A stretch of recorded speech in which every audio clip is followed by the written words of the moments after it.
लोढा फाउंडेशनने आयोजित केलेल्या गणेशोत्सव मंडळात कला दिग्दर्शक नितीन देसाई यांनी 4 धामची सजावट केली। याबाबतच नितीन देसाई यांच्याशी बातचीत केलेली आमचे प्रतिनिधी वैदेहीने। लोढा फाउंडेशनद्वारे आयोजित केलेल्या गणेशोत्सव फेस्टिवलमध्ये इथे आपल्याला पाहायला मिळते अनेक वेगवेगळ्या प्रकारची मंदिरं इथे साकारण्यात आलेली आहे। अगदी सिद्धटेक असो वा यमुनोत्री असो किंवा केदारनाथ असो वा गंगोत्री असो, अशा वेगवेगळ्या प्रकारची इथे मंदिरं भाविकांना पाहायला मिळणार आहे। अनेक मंदिरांची इथे मोठ्या प्रमाणात प्रतिकृती आकारण्यात आलेली आहे। अगदी दीपस्तंभ आहेत, उंच उंच दीपस्तंभ आहेत। फार युनिक असं दर्शन इथे शंकराच्या अनेक रूपांचं करण्यात आलेला आहे। त्याचप्रमाणे आपण पाहू शकतो इथे एक तळ आहे।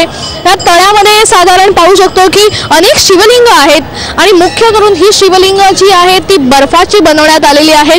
वेगवेगळे त्यांना एक रंग देण्यात आलेले आहेत। इतकं सुंदर डेकोरेशन आज आपण पाहत आहोत आणि हे डेकोरेशन साकारलं आहे कला दिग्दर्शक नितीन देसाई यांनी। आज नितीन देसाई स्वतः आपल्या सोबत आहेत। नितीनजी, काय सांगाल, एक वेगळी कन्सेप्ट इथे साकारण्यात आलेली आहे शंकरा संदर्भातली, तर याबद्दल काय सांगाल?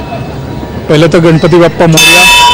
आणि ही जी संकल्पना आहे आमची अष्टविनायक दरवर्षी करायचं, हे 3रं वर्ष आहे आणि ह्यावेळी सिद्धटेक गणपती बाप्पांचा इथे प्रतिकृती त्या सगळ्या मंदिराची केली, म्हणून हा मोठा टँक दिसतो। कारण अहिल्याबाई होळकरांनी जेव्हा सिद्धटेक गणपतीची स्थापना झाली तेव्हा त्या पाण्याच्या काठी ते मंदिर बनवलेलं आणि त्यामुळे सिद्धटेकाचं महत्त्व वेगळं आहे। हा एकमेव उजव्या सोंडेचा गणपती आहे आणि हे करत असताना मुंबईमध्ये अष्टविनायक साकारणं, त्याचबरोबर हे सगळे 4 धाम आहेत ज्यांच्यामध्ये आत्ताच्या काळात ह्या पावसाच्या याच्यामुळे लोकांना पोचता येत नाही।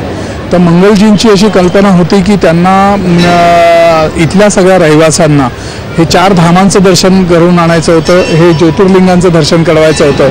म्हणून मग ही संकल्पना अशी आली की सिद्धटेकला मध्ये ठेवून त्याच्या बाजूलाही पाण्याची बॉडी केल्यानंतर वेगवेगळे धाम एकाच ठिकाणी लोकांना पाहायला मिळतील। अमित शहा यांनी देखील तुमचं एवढं कौतुक केलेलं आहे हे डेकोरेशन बघून, एक काय वाटतंय? कारण की एवढ्या मोठ्या नेत्याने कौतुक करणं हे खरं तर प्रत्येकासाठी प्राऊड फील होतं। माझ्या कौतुक करणारा प्रत्येक नेता हा मनाने मोठा असायला पाहिजे आणि अमितजी फार मोठे आहेत। त्यांचं विजन जे एवढं मोठं आहे, म्हणजे मी नरेंद्र मोदी साहेबांचं जेव्हा 8 वर्षापूर्वी शिवाजी पार्कला कमळातनं काढलेलं, तर त्या व्यक्तीने पण मला दुसऱ्या दिवशी फोन करून सांगितलं की नरेंद्र मोदी का नितीन देसाई को प्रणाम। असं हे कोण सांगू शकतं? म्हणजे तो त्या लेवलला जाणारा आहे। तसंच अमितजी पण त्यांच्याबरोबर असताना त्यांचं पण विजन तेवढं मोठं आहे। त्यांना माहिती आहे एखाद्या कलाकाराला प्रेमाची भूक म्हणजे एका मायेच्या थापेची हे असते आणि त्यामुळे त्यांनी कौतुक केलं। ह्याच्यामुळे एखाद्या कलाकाराला माझ्यासारख्या प्रोत्साहनच मिळतं आणि त्याच्यामधनं त्यांच्यासारखा शार्प माणूस, कारण त्यांनी जेव्हा ह्या 4 धामांची त्यांच्या बायकोनी पण स्तुती केली आहे आणि त्याचबरोबर मोदींचं जे एक्झिबिशन केलं आहे, मोदींचे एवढे निकटवर्तीय ते आहेत, मोदींना ते एवढ्या चांगल्या पद्धतीने देशभरात मांडतात आणि त्यांनी हे म्हणावं की त्याच्यामध्ये जे एक्झिबिशनमध्ये फोटो आहेत ते माझ्यासाठी पण दुर्मिळ आहेत आणि एवढे मेहनत करून नितीन देसाईंनी ते उभारलेले आहेत। तर फार धन्य वाटलं आज की कलाकाराला ते कलेची पावती मिळताना। इथे आपण पाहू शकतो की 4 धामांचं दर्शन प्रेक्षकांना भाविकांना मिळणार आहे। हे 4 धाम हे नितीन देसाई यांनी उभारले आहे आणि नक्कीच तुम्ही इथे दर्शन घेतल्यानंतर तुमचं मनाचं समाधान होणारच। कॅमेरामॅन शिवाजी काळेसह वैदेही काणेकर, मी मराठी न्यूज, मुंबई।